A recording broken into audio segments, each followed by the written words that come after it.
Hmm? Hmm? Hmm.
Hello, my dear. Welcome. Thank you so much, Lucky Baggy. I face short out Roy. I room.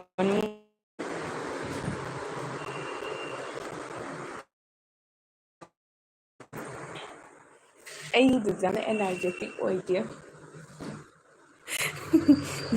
Full gear no.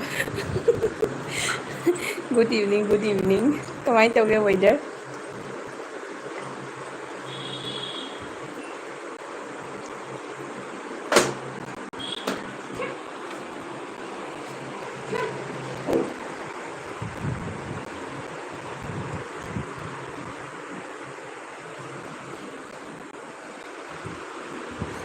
Oof, oof, oof, oof, oof, oof, oof, oof. उस half gear का कायदेनो दा energetic ओइबा मथौ ताई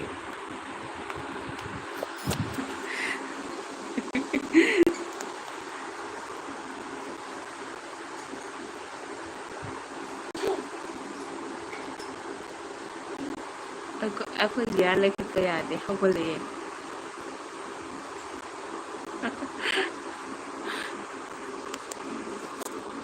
तुम तुम तुम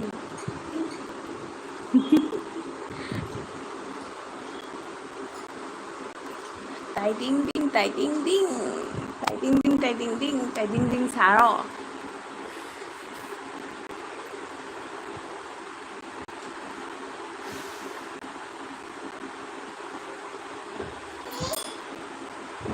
मा cái này là Cup of Brain Lesson TV Tamsak hot watching Lesson TV. Thank you so much for coming. आप कौन सा लैंग्वेज बोल रहे हो? मुझे समझ में नहीं आ रहा है, हिंदी में बोलिए please. Thank you for coming. Abracadabra, guli guli lao su su, hai guli guli lao su su. My dear, nang dear to lekhalo. Kaino milakra. Guli. Dear nangi de guli kyang piraga lai no.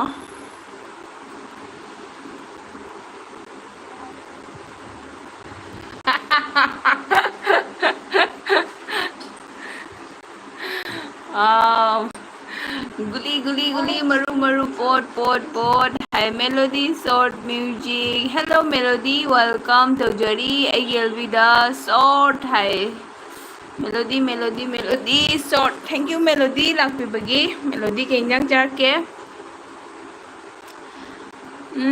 Achapot at least minutes 5. Okay, 6 minutes oire. Dusu. होता है यार कभी melody से काय देगी होई तो नो मेलोडी वेलकम जोजरी मेलोडी बू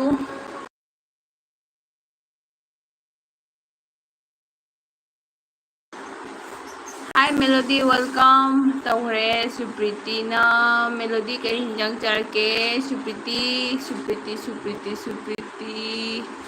करी तौसे आई नो हारो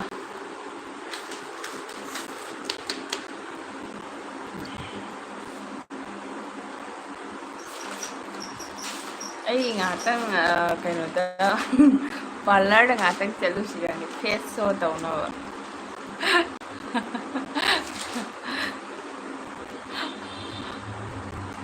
हाँ यार ngātang parlor चथोसीरा खंगे हाँ 800 का 1000 रुपये लगा ngātang फजन मेकअप तौरगा फेस सो तौरगा उतार चढ़ाव रहता है हाँ यार उतार चढ़ाव रहता है हमारे चैनल पे कुछ ज़्यादा ही रहता है पता नहीं क्यों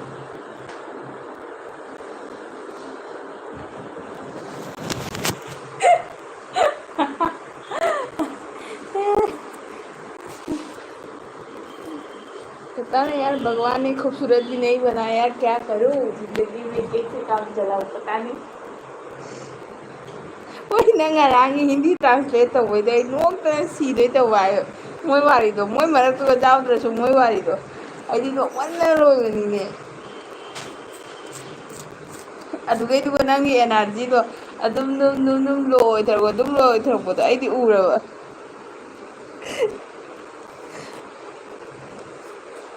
अपना ब्यूटी फेस दिखाओ अरे यार दिखाने लायक नहीं दिखाऊंगी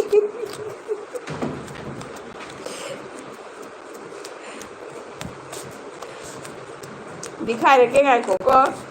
लाइव ना दायरे दिखाई दो कहीं ना शो तो इधर माँ उधर तो क्यों ना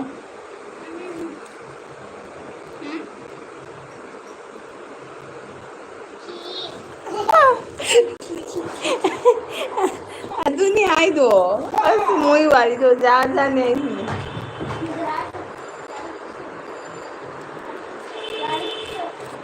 चिउसा लोइद्रिबो चिउसा लाओ आई चिउसागीदने लोइबदगी हौबदगी लोइबबाव चिउसागीदा जावइदि खुनबा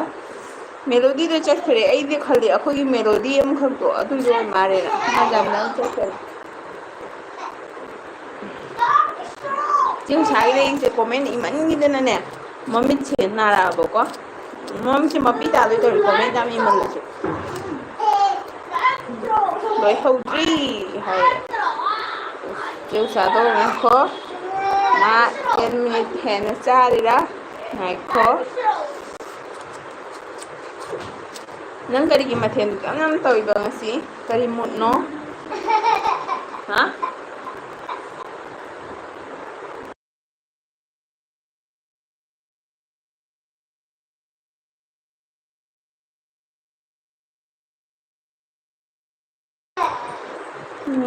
comment support loi hudri hai duga khadang khubi khudombi narami ऐसा कोई दाईबोल जो लाए दाईबोल वेलकम तौजरी नचलना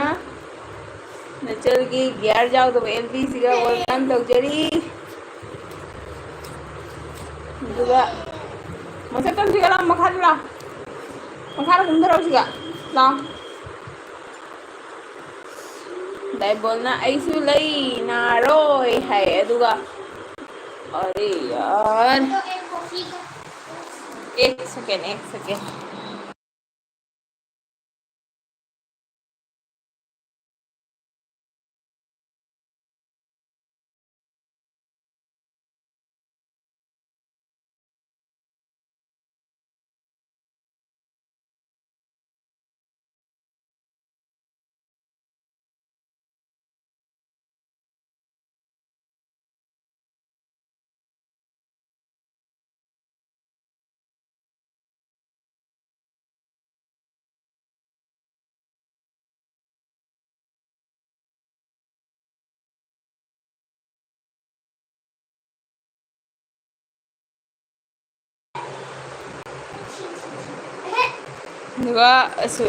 दियाना हारे गेस लाक्पा अदुइनी अदुसु सा nga चादबी हाय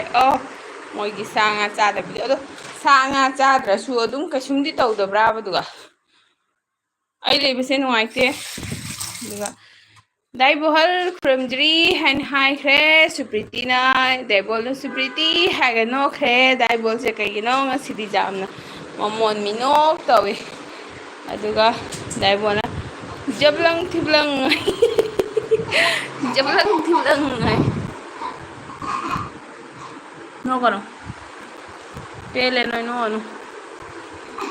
सुप्रीति ने दाइबोहल आई वारे एलबी था प्रभु सरू सरंग थोकले हाय अस सुप्रीति जा लोई पीदी बोनांग गी वानी ग्लूकोज थौको ग्लूकोन डी गुम्बा थौ लोरगा नंगी एनर्जी मैम दो आई ngarang nang una खलैने अस मसी अलोई बिदो वारे होय अदुमाने किसुम तौदबा वाव तो कमेंट जस्ट कमेंट पाबा वाबने बा एलबी थालो रुपदा आई कंटिन्यू कॉलेज लेक्चर तब आफ्टर 45 मिनट ब्रेक पी अदुगदी यौ नॉन स्टॉप तो ngangai मी जितना लेबा मखै ngangai ni यौ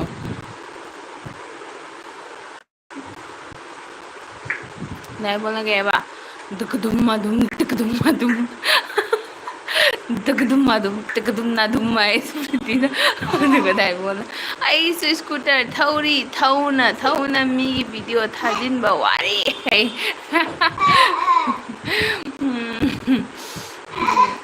मिट कुले आई हिंजांग हापा यानी अदु जानादी सोन गनु दा वाइटी पैसा फंगक्ट्रिङैदा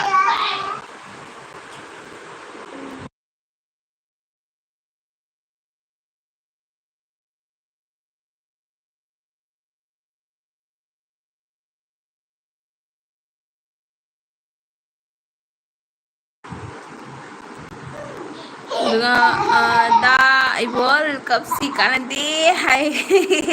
एलबी चटपदा कपना कपमिनाबा नोकपना नोकमिनाबा कपुन पुना सुप्रीति ऐदी खंगदे बॉय सेस का शो तौगा थाबसे खंगदे हाइदी जामना मूड फबै मथौ ताइ दु मथदा जामना एनर्जेटिक ओइबगी मथौ ताइ मूड का फाद्रगा ऐ एलबी थाबसे वाइ याम मोनो हेंगे तविनी आई नंग क्या पुइरगे मन क्या वाली नंगी अस मोनो दो लोरबा चलो आदा चलो mono mono mono mono mono ले तो ले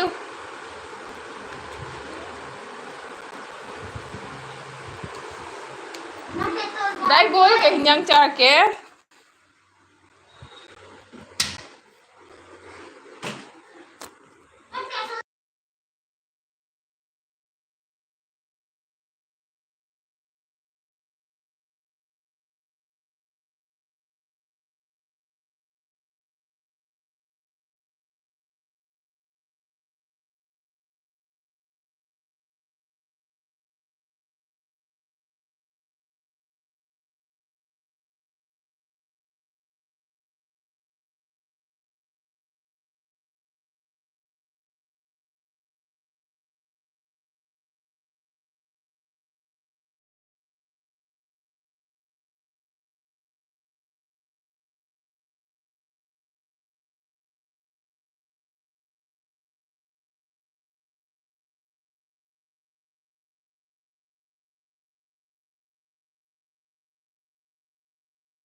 Lại lại lại lại lại lại lại lại lại lại host mang rồi host mang rồi host mang rồi Premlata su la ame Premlata su la ame 5 months wali hai Supritina tuga dai bolna kaya ba sabajetic oiba tai LV thabada hai do Premlata Susmita hai Premlata thank you lakbigi Premlata ka hinjang char ke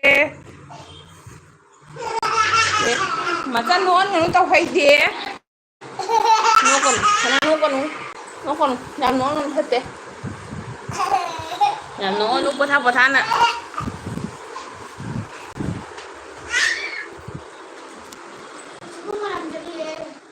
giờ tại buồn na lo sorry thong bữa dài hay được Cherlen blog na love love love hello Cherlen welcome thank you for coming Cherlen how are you aduga đại bol na Premlata su lạc lên na hay Premlata su quý đế udah ba Premlata na đại bol hai hay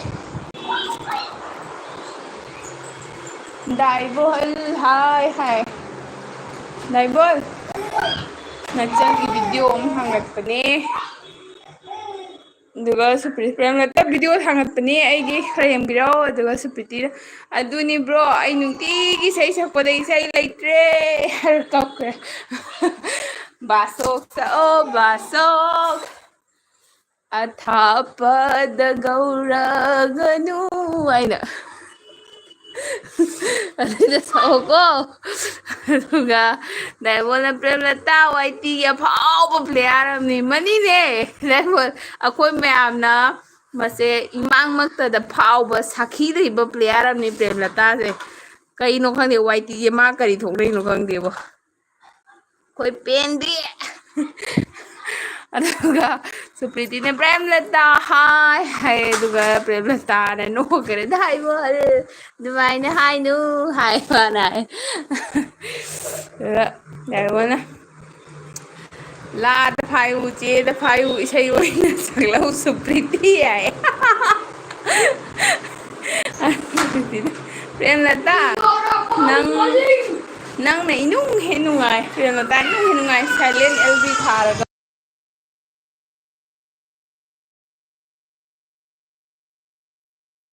Kana to ino? Gala, na tiki chagadra, alu tiki chagadra, alu tiki, alu tiki, alu tiki. Come, sit down.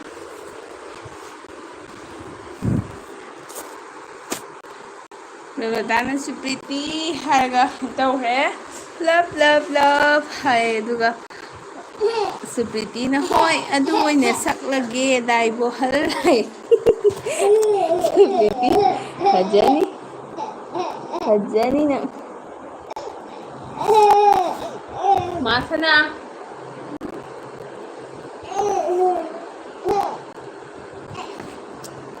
Aduga Supriti na Premlata Kensi hai doi bolna dai bolna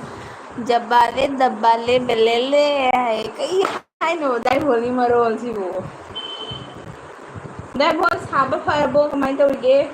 akoi sigadi ne isingdo glucose hapaga glucon di hapa tha Supriti na hana dugay duga nong si tawbra sigadi han tornado la amin he Ronaldo na purakta na tornado do asmi puram ki pipe ka tek pi ni nga hatang du su kayong khangaw da bida nung thang pung tara mu tarak ko dai da Premlata na ngau thong oina chare hai Premlata di hindi wakal ya nungai ba nya ngau thong chara su sakang pizza si hau da hauram doi ni ma de mai YT se ina khuldi do hojikti duga dai bona video do kadai da thangalino hai YT gi platform da thangali ba aduga dai bo jeng ko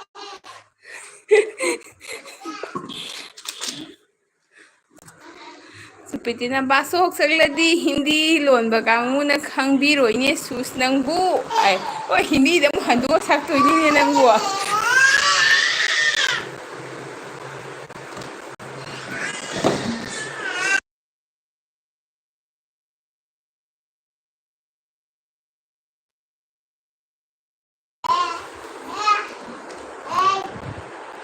Hindi दा translate मु तौर सक्तोइनिने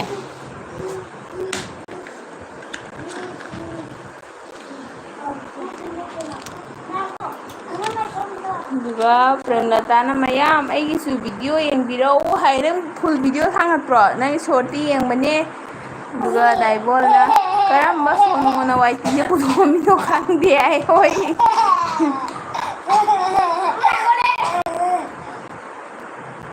वाइटी पुथोकपदो नहाना काय काय जौदना अतोपा business ma'am Pierre दुगा सुप्रीतिना होय येंलके प्रेमलता हाय दाइबोलना अइगी video येंलगा message थरमु अइ message reply ओइना video येंके हाय चुम्मी दाइबोल चुम्मी चुम्मी चुम्मी अदुना तदि थोक्त्रब्रा आइसे दाइबोल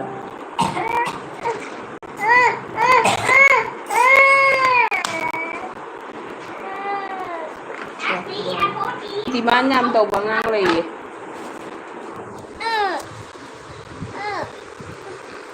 सुप्रीतिना खंगदिने दाइबोल कनाना पुथोरपनु हाय दुगा दाइबोलना कमेंट इरगा लोइरे हेलेले दुगा सुप्रीतिना एलबी थाब्राबु इमुंग मनुंग कांखुंग चाइरे आर कोया लापनाय दुगा दाइबोलना एलबी गा वाइटी गा होनाबदा इतु इचागा नुसीबा संगद्रे अस दाइबोल नंग लोइरे अदुबाउदी पुंग कुनमरीदा पुंग कुनमरी वा एलबी गा वाइटी गदा लेब्राने दे दुगा सुप्रीतिना सीरनी बेमा आई हंदो हंजिन तौरदी हाय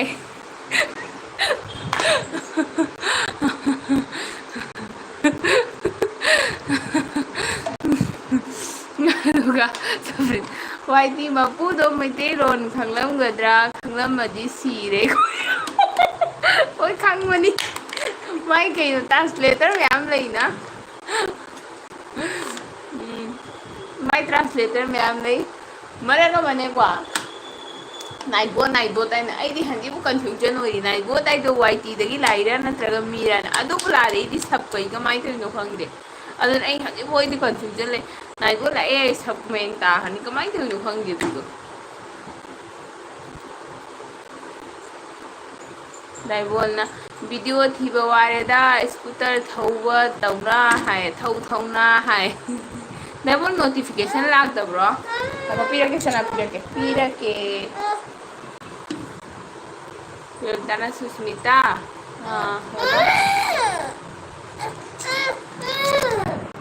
हेलो हाय हेलो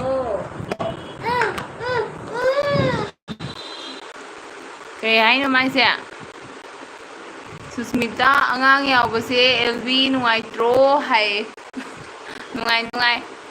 दाइबोल हारगा नोखरे सुप्रीतिना सुस आई चलगे सेम सारोगे मतम यौरे हाय अस नंग यांगमनरो अदुगा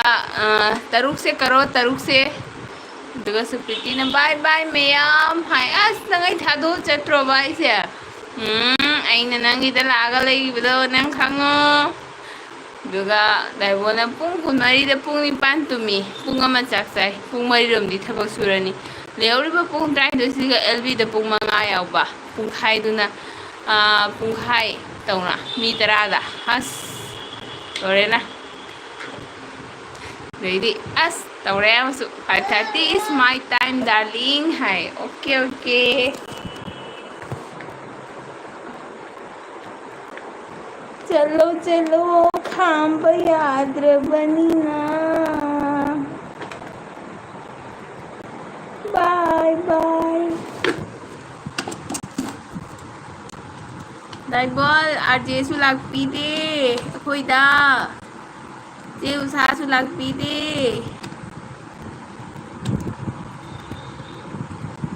प्रेमलताना लागा तुमिन्ना लैदोइनी एगी एलबी से जाउसल्लगा मखोनजु थोरओय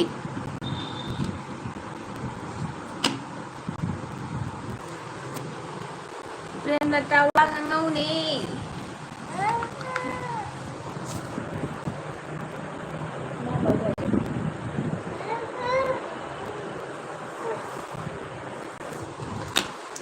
comment pung tere pung ani ama scooter thopa atei pung manga na video yang ba du ei tu cha su wari sana do ba as waiti mono dingi daibol sana ro si hairo aduga daibol no gi waro ni ngai le te cha cha mana na no gi tha bari na hai di work to mafum mam da office to mana na thabuk to kamina ba ni di waro ni ngai le te baนี่เจ้ามันอยู่ในสุดตรงข้างนี้นะก็ไม่รีบถ่ายไม่เดือดเจ้าให้นะแล้วก็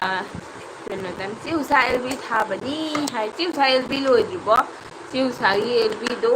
ไอ้เนี่ยยาวรำนี่นี่พุงอามามีจังให้เราไม่ยาวรำมินดูจิ้วใส่กันเลยหรือเปล่าข้างเดีย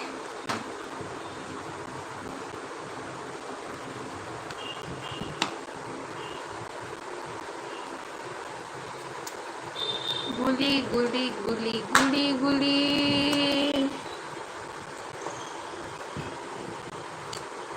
Y टी पाइबदगी ताइबंग बानी पाव अमता फंगदे लोइदे हाय वाई टी दे फंगिसेन वाई टी दे फंगिसेन वेट दे दाइबल पुंखाई फाद्री दाइबल दुने दाइबल मीगिदा चटपसु तल्ले मीगिदा चलुरगा मीनेसु लाक्पीदे चटपसु तल्ले दुना अमो खल्ले चटबना फरेदा हाय क्या कुइना खाई दोइगे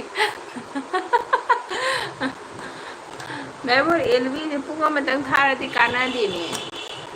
ngamdabay wani pung ani thadi khutang kanai ne dukan ma pungi kanai ne pung ani mu thadi punga ma thadi kana deda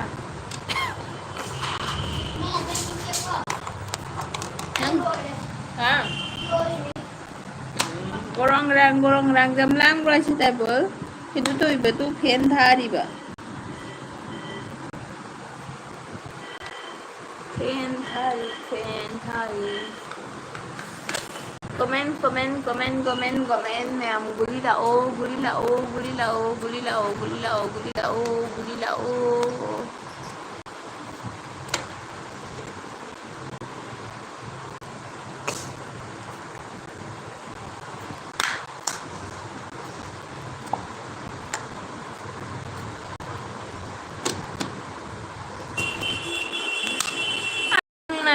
lấy wari lấy tiền can hai đứa cái wari đi đâu nè wari lấy tiền cái hai đứa cái nè khôi siga yam kana sadi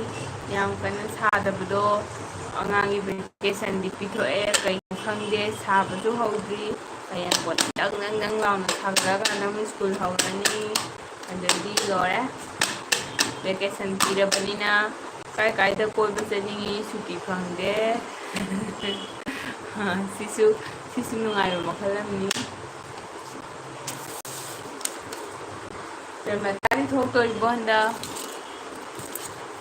ma ko ai nei ti kai na sun yo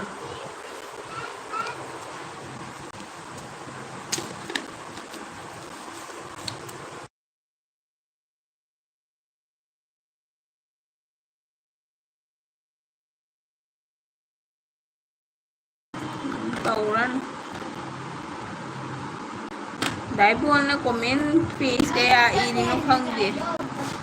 comment ka lagti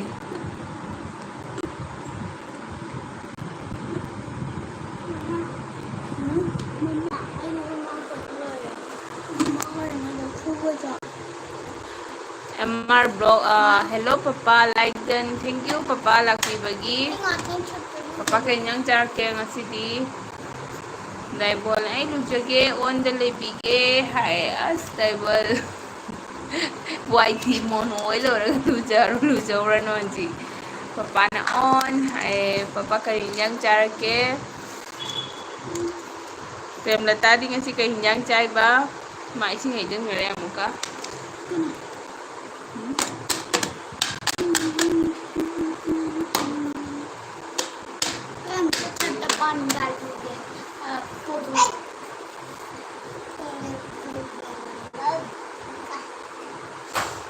ꯂꯨꯖꯒꯦ ꯑꯣꯟ ꯍꯥꯏ ꯍꯣꯏ ꯍꯣꯏ ꯅꯪ ꯕꯣꯜ ꯐꯥꯒꯤ ꯇꯧꯅꯤꯗ ꯃꯤ ꯂꯨꯖꯕꯕꯨ ꯈꯥꯝꯕ ꯌꯥꯕ꯭ꯔꯥ ꯑꯩ ꯒꯦꯜꯕꯤ ꯊꯥꯔꯦꯅ ꯂꯨꯖꯧ ꯂꯨꯖꯧ ꯑꯗꯨꯒ ꯄ꯭ꯔꯦꯝꯂꯇꯥꯅ ꯃꯃꯣ ꯈꯨꯔꯨꯝꯖꯔꯤ ꯍꯥꯏ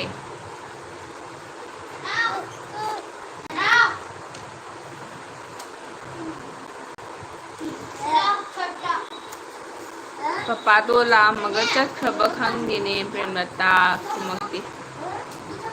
ꯀꯥꯏ ꯆꯠꯀꯦ ꯇꯧꯔꯤꯅꯣ ꯑꯗꯨꯗꯤ ꯃꯥꯏ ꯆꯄꯜꯗꯣ ꯇꯣꯡꯕꯤꯌꯨ ꯆꯠꯄ ꯉꯝꯃꯣꯏ ꯃꯈꯣꯡꯗꯣ ꯁꯥꯅ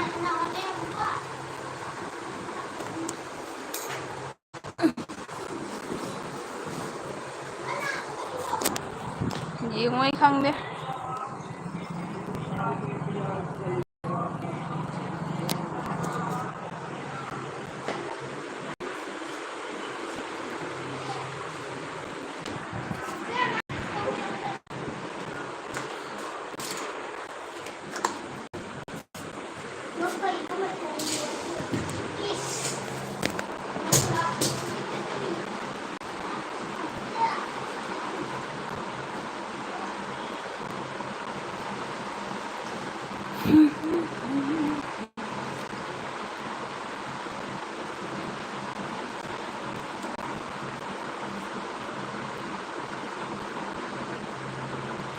ꯃꯤ ꯃꯉꯥ ꯂꯩ ꯑꯣꯏ ꯀꯣꯃꯦꯟ ꯏꯔꯣ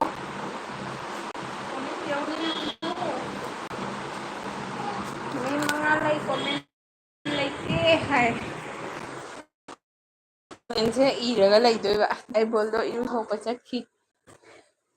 ꯀꯣꯃꯦꯟ ꯏꯗꯕꯒꯤ ꯂꯩꯇꯕꯅꯦ ꯀꯣꯃꯦꯟ ꯏꯔꯣꯀꯣ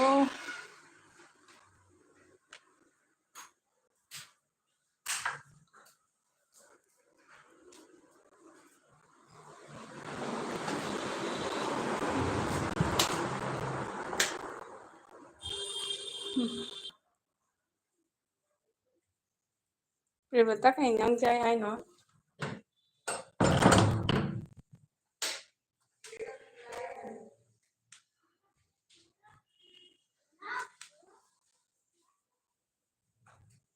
ꯀꯥꯖꯜ ꯗꯤꯗꯤ ꯂꯩꯕ꯭ꯔꯣ ꯔꯥꯍꯨꯜ ꯍꯣꯏ ꯂꯩꯕ꯭ꯔꯣ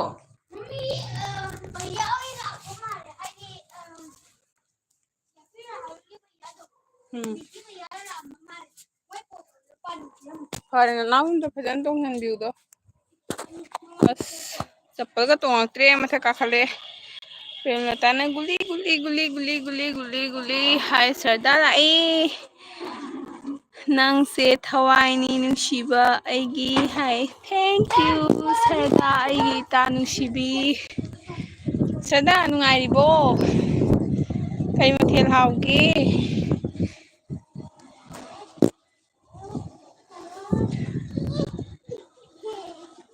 ꯑꯩ ꯅꯨꯡꯁꯥ ꯁꯥꯕ ꯐꯗ꯭ꯔꯤꯌꯦ ꯑꯗꯨꯏꯗꯨ ꯀꯩꯅꯣ ꯇꯧꯗꯣꯏꯅ ꯀꯥꯈꯠꯂꯛꯑꯦ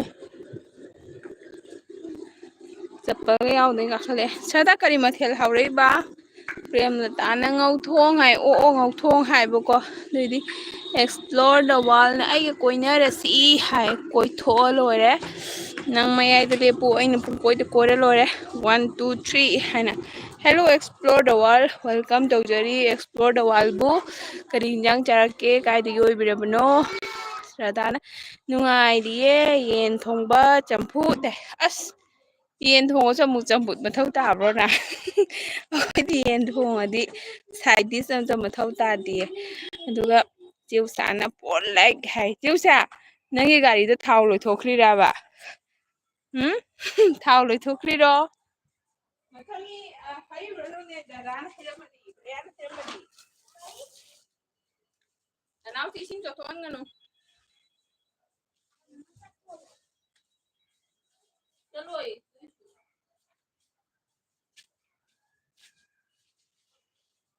ꯏꯁꯤꯡ ꯆꯣꯠꯍꯟꯒꯅꯨ ꯁꯔꯗꯥꯅ ꯅꯣꯏꯗꯤ ꯍꯥꯏ ꯁꯔꯗꯥ ꯑꯩꯈꯣꯏꯒꯤ ꯍꯋꯥꯏ ꯑꯃ ꯊꯣꯡꯉꯦ ꯄꯅꯤꯔ ꯑꯃ ꯊꯣꯡꯉꯦ ꯑꯗꯨꯃꯥꯏꯅ ꯇꯧꯔꯒ ꯆꯥꯔꯦ ꯚꯤꯟꯗꯤ ꯑꯉꯧꯕ ꯑꯃꯒ ꯑꯗꯨꯗꯤ ꯆꯦꯎꯁꯥꯅ ꯃꯌꯥꯝ ꯖꯣꯏ ꯖꯣꯏ ꯖꯣꯏ ꯍꯥꯏ ꯑꯗꯨꯒ ꯁꯔꯗꯥꯅ ꯍꯣꯏ ꯆꯦꯎꯆꯥ ꯍꯥꯏ ꯁꯔꯗꯥ ꯀꯃꯥꯏꯅ ꯇꯧꯒꯦ ꯅꯨꯡꯁꯥ ꯁꯥꯔꯤꯕꯣ ꯅꯨꯡꯁꯥ ꯁꯥꯕ ꯐꯔꯕꯣ ꯑꯗꯨꯒ ꯁꯔꯗꯥꯒꯤ ꯀꯩꯅꯣꯅ ꯀꯌꯥ ꯁꯨꯔꯕ ꯁꯔꯗꯥꯒꯤ ꯄꯥꯔꯇꯤꯗꯣ ꯀꯌꯥ ꯁꯨꯔꯒꯦ ꯒꯦꯡꯗꯣ ꯑꯗꯨꯒ ꯆꯦ ꯎꯁꯥꯅ ꯐꯤꯂꯝ ꯂꯣꯏꯁꯤꯜꯂꯝꯕꯇ ꯉꯥꯏꯔꯤ ꯑꯁ ꯗꯥꯏꯔꯦꯛꯇꯔꯅꯤꯅ ꯀꯨꯏꯅ ꯆꯪꯉꯤꯅꯤꯀꯣ ꯑꯗꯨꯒ ꯆꯦ ꯎꯁꯥ ꯅꯪꯗꯣ 1.5 hours ꯊꯥꯏꯔꯣ aduga kana Sardana have a 4 like done. Hi, thank you, Nushibi. Hi, Gita Nushibi, but Hagachari. Adu Daibol Lujari. Hi, Daibol Lujo, Natal Keshuara, Deco. I will be out with the mobile missing Jot Kidney. Aduga Lujo, Jana Loro, Aduga Pum the Harakanu, Aduga Rocky, a quad god Tomar, Hi, Rocky. रोकी मुझे Assamese भूल गया रे मैं असम से हूँ रोकी आप कहाँ से हो दुगा सरदाना हेलो मयाम खुरमजरी नमस्ते पुनेमजरी हाय मयाम पुरमस सरदाना खुरमजरी नमस्ते हाय पुनेमजरी तोरे रोकी थैंक यू सो मच आपको मेरी एलपी पे आने के लिए वेलकम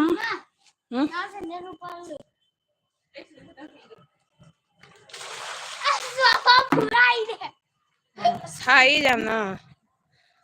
दुगा चिवसाना हाय दुगा सरदाना इबो हल ननाव मचा हाय इबो हल ननाव मचा हाय दुगा चिवसाना इबो हाय इसिंग पाइन लू दुगा सरदाना इबो हल नचेना पुनेमजरी हाय अङांग तदुना चोंगनी कमेंट लेते मैं कमेंट से शॉर्ट तारे मार्केट तो कमेंट लोरे मार्केट तो कमेंट लोबगी मरमना शॉपकीपर से मयांदा सेल तब ngамद्रे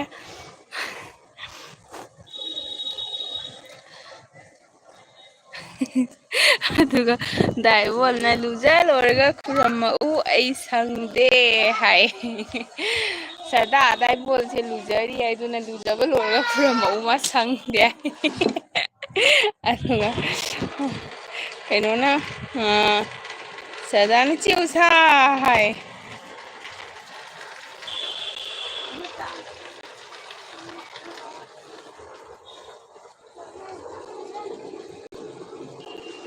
सदान इबोहल पुनेमजरी हाय कइनो एक्सप्लोर दुबु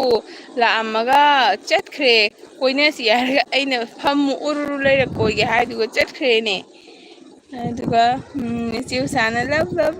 हाय चिउसा करी ब्रेक लौबगी करी थगलागे चा थगलाबो cold drink थगलाबो samosa चाराबो अदुगा चिउसाना love hi Sardana Ibohal इनाउपा पुनेमजरी हाय अमुका हायरे अदुगा दाइ बोल ngasi सापोना लगा इसिंग हैदाबा कावरा हलानी सिगा हैरौने मचा नफांग नानी ने नफांग नानी नंगो तौरन अदुगा चिउसाना कई हायगे सरदा हाय अदुगा सरदाना चिउसा मोय पपादो हाय कहीं मोय पपादो आई सिनेमा ओ मा मोबाइल तारम दोरे ऐसी है ओखोय याम मखा इंना इसिंग हाई नि जेओ अक्सिगा इसिंग खरा हाइरदी मखा इंगे बको खरा चिउसा से आई सिगे से ग्रुप करबा तौरे ग्रुप करबा कना से ग्रुप होलसेल लौनिंग हाइरो सिगा ग्रुप करबा तौरे दुगा जुमदगी आइजे नंग खतंग व्यू थागेन हाय दुगा सी पांदोंग जेंगो पिरैबसे असि पांदोंग जेंगो तरु ट्रेक का ओइ बको अदेदी असिगे सिगा इसिना टोनिंग होंगनेबा से टोनिंग को नंग उद्रोदो अदेदी असिगे सिगा हाइना पाबिंग को हवे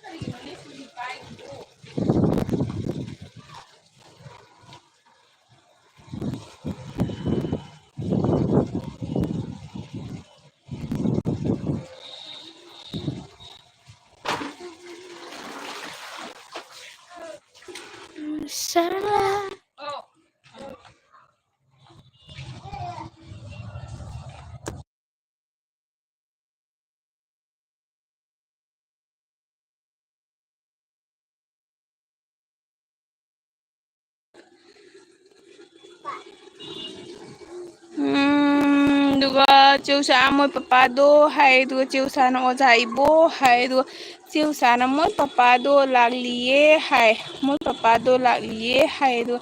ꯆꯦꯎꯁꯥꯅ ꯑꯣ ꯃꯥꯏ ꯒꯣꯗ ꯍꯥꯏ ꯀꯩꯗꯧꯔꯦ ꯆꯦꯎꯁꯥ ꯑꯗꯨꯒ ꯁꯔꯗꯥꯅ ꯃꯣꯏ ꯄꯄꯥꯒꯤ ꯋꯥꯔꯤ ꯂꯣꯏꯍꯧꯗ꯭ꯔꯦ ꯍꯥꯏꯕ ꯆꯦꯎꯁꯥꯒꯤ ꯑꯦꯜꯕꯤꯗ ꯍꯥꯏ ꯍꯥꯏꯔꯛꯑꯣ ꯑꯗꯨꯗꯤ ꯃꯣꯏ ꯄꯄꯥꯒꯤ ꯋꯥꯔꯤꯗꯣ ꯁꯔꯗꯥ ꯅꯪꯁꯨ ꯂꯥꯛꯑꯝꯕ꯭ꯔꯣ ꯆꯦꯎꯁꯥꯗꯣ ꯑꯩꯅ ꯌꯨꯝ ꯆꯪꯉꯝꯃꯤꯅꯤ ꯂꯤꯔꯣ ꯃꯣꯏ ꯄꯄꯥꯒꯤ ꯋꯥꯔꯤꯗꯣ ꯑꯗꯨꯒ ꯗꯥꯏꯕꯣꯜꯅ ꯐꯤ ꯍꯣꯡꯈꯤꯒꯦ ꯍꯥꯏ ꯑꯗꯨꯒ ꯗꯥꯏꯕꯣꯜ ꯄꯥꯎꯗꯔꯒ ꯇꯩꯔꯛꯎꯀꯣ ꯄꯥꯔꯐ꯭ꯌꯨꯝꯒ ꯊꯥꯔꯛꯀꯗꯕꯅꯤ ꯑꯗꯨꯒ ꯄ꯭ꯔꯦꯝꯂꯇꯥꯅ ꯑꯩ ꯕꯥꯏ ꯑꯣꯏꯔꯒꯦ ꯍꯥꯏ ꯄ꯭ꯔꯦꯝꯂꯇꯥ ꯀꯩꯗꯧꯕꯩ ꯕꯥꯏ ꯑꯣꯏꯗꯣꯏꯅꯣ ꯅꯪꯅ ꯉꯁꯥꯏꯗꯒꯤ ꯇꯨꯃꯤꯟꯅ ꯂꯩꯔꯒ ꯌꯥꯔꯣꯏ ꯂꯩꯌꯨꯗꯨꯒ ꯑꯗꯨꯒ ꯆꯦꯎꯁꯥꯅ ꯍꯣ ꯍꯥꯏ ꯑꯗꯨꯒ ꯆꯦꯎꯁꯥꯅ ꯕꯥꯏ ꯄ꯭ꯔꯦꯝꯂꯇꯥ ꯍꯥꯏ ꯄ꯭ꯔꯦꯝꯂꯇꯥ ꯌꯥꯔꯣꯏ ꯅꯪ ꯑꯩ ꯊꯥꯗꯣꯛꯑꯒ ꯆꯠꯄ ꯉꯥꯏꯈꯣ ꯁꯔꯗꯥꯅ ꯍ꯭ꯋꯥꯏ ꯄ꯭ꯔꯦꯝꯂꯇꯥ ꯍꯥꯏ ꯑꯗꯨꯒ ꯁꯔꯗꯥꯅ ꯀꯣꯃꯦꯟꯁꯦ ꯃꯌꯥꯝ ꯀꯣꯃꯦꯟ ꯇꯧꯕꯤꯌꯣ comment comment comment comment comment ꯑꯗꯨꯒ ꯄ꯭ꯔꯦꯝꯂꯇꯥ ꯃꯌꯥꯝ ꯑꯩ ꯕꯥꯏ ꯑꯣꯏꯔꯒꯦ ꯍꯥꯏ ꯌꯥꯗꯦꯀꯣ ꯄ꯭ꯔꯦꯝꯂꯇꯥ ꯅꯪ ꯂꯩꯇꯕ ꯌꯥꯔꯣꯏꯀꯣ ꯑꯗꯨꯒ ꯀ꯭ꯔꯤꯁ ꯂꯥꯛꯑꯦ ꯍꯦꯜꯂꯣ ꯀ꯭ꯔꯤꯁ ꯆꯤꯆꯦꯒꯤ ꯑꯦꯜꯕꯤꯗ ꯋꯦꯜꯀꯝ ꯇꯧꯖꯔꯤ ꯀ꯭ꯔꯤꯁꯄꯨ ꯀ꯭ꯔꯤꯁ ꯀꯩ ꯍꯤꯟꯖꯥꯡ ꯆꯥꯔꯛꯀꯦ ꯀ꯭ꯔꯤꯁꯀꯤ ꯀꯣꯃꯦꯟ ꯌꯥꯝ ꯁꯥꯡꯕ ꯑꯃ ꯂꯥꯛꯑꯦ ꯄꯥꯔꯛꯀꯦꯀꯣ ꯑꯗꯨꯒ ꯑꯩ ꯉꯁꯤ ꯌꯥꯝ ꯀꯞꯄꯤ ꯑꯩꯗꯣ ꯃꯦꯗꯤꯀꯦꯜ ꯇꯦꯁꯁꯨ ꯈꯜꯂꯦ ꯑꯗꯨꯒ ꯇ꯭ꯔꯥꯏꯜꯗꯣ ꯀꯣꯆꯅ ꯃꯤꯆꯪ ꯃꯤꯈꯥꯏ ꯅꯥꯏꯔꯝꯃꯦ ꯑꯩꯗꯨ ꯕꯦꯛ ꯁꯥꯟꯅꯕꯅꯤ ꯑꯩꯈꯣꯏ ꯁ꯭ꯀꯨꯜꯒꯤ ꯃꯤꯁꯤꯡꯅ ꯑꯩ ꯕꯣꯜ ꯐꯖꯩ ꯍꯥꯏ ꯑꯗꯨꯒ ꯀ꯭ꯂꯥꯁ 9 ꯈꯛꯇ ꯈꯟꯒꯅꯤ ꯍꯥꯏ ꯍꯥꯏ ꯑꯩ ꯉꯁꯤ ꯌꯥꯝ ꯀꯞꯄꯤ ꯑꯩꯗꯣ ꯃꯦꯗꯤꯀꯦꯜ ꯇꯦꯁꯁꯨ ꯈꯜꯂꯦ ꯑꯠꯆꯥ ꯃꯦꯗꯤꯀꯦꯜ ꯇꯦꯁꯁꯨ ꯈꯜꯂꯦ ꯑꯗꯨꯒ ꯇ꯭ꯔꯥꯏꯌꯦꯜꯗ ꯀꯣꯆꯅ ꯑꯠꯆꯥ ꯕꯣꯜ ꯁꯥꯟꯅꯕꯒꯤ ꯑꯣꯀꯦ ꯑꯣꯀꯦ ꯀ꯭ꯔꯤꯁ ꯅꯨꯡꯉꯥꯏꯇꯦ ꯅꯪꯒꯤ ꯋꯥꯔꯤꯗꯣ ꯑꯗꯨꯒ ꯃꯅꯨꯡꯗ ꯃꯤ ꯂꯩꯗꯅ ꯃꯤꯅ ꯃꯣꯏ ꯃꯁꯦꯟ ꯈꯟꯅꯕ ꯇꯥꯔꯒꯗꯤ ꯀꯔꯤ ꯎꯄꯥꯏ ꯂꯩꯀꯣ ꯑꯩꯈꯣꯏꯒꯤ ꯀꯔꯞꯁꯟꯁꯦ ꯂꯩꯇꯦ ꯂꯩꯇꯦꯅ ꯍꯥꯏꯔꯒ ꯑꯗꯨꯝ ꯃꯥꯏ ꯃꯥꯏꯒꯤ ꯃꯤ ꯆꯤꯡꯈꯠꯅꯕ ꯑꯁꯤꯁꯨ ꯇꯥꯏꯞ ꯑꯣꯐ ꯀꯔꯞꯁꯟ ꯑꯃꯅꯦꯕ ꯁꯤꯁꯨ ꯑꯗꯨ ꯀꯃꯥꯏꯅ ꯍꯥꯏꯗꯣꯔꯤꯀꯣ ꯑꯗꯨꯒ ꯁꯔꯗꯥꯅ ꯀ꯭ꯔꯤꯁ ꯍꯥꯏ ꯀ꯭ꯔꯤꯁ ꯀꯩꯁꯨꯝ ꯈꯟꯒꯅꯨ ꯅꯦꯛꯁ ꯇꯥꯏꯝ ꯑꯃꯨꯛ ꯇ꯭ꯔꯥꯏ ꯇꯧꯋꯣ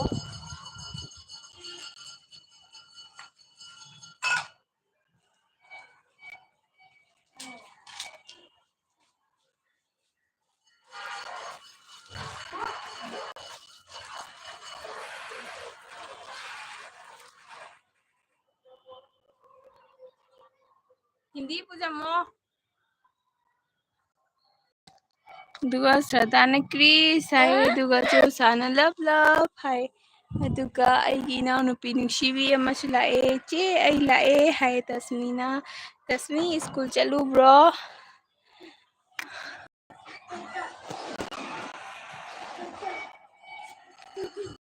ꯇꯁꯃꯤꯁꯤꯒꯗꯤ ꯚꯦꯀꯦꯁꯟ ꯄꯤꯔꯦ ꯅꯪꯗꯤ ꯁ꯭ꯀꯨꯜ ꯆꯠꯂꯨꯕ꯭ꯔꯣ ꯑꯗꯨꯒ ꯆꯦꯎꯁꯥꯅ ꯀ꯭ꯔꯤꯁ ꯋꯦꯜꯀꯝ ꯍꯥꯏ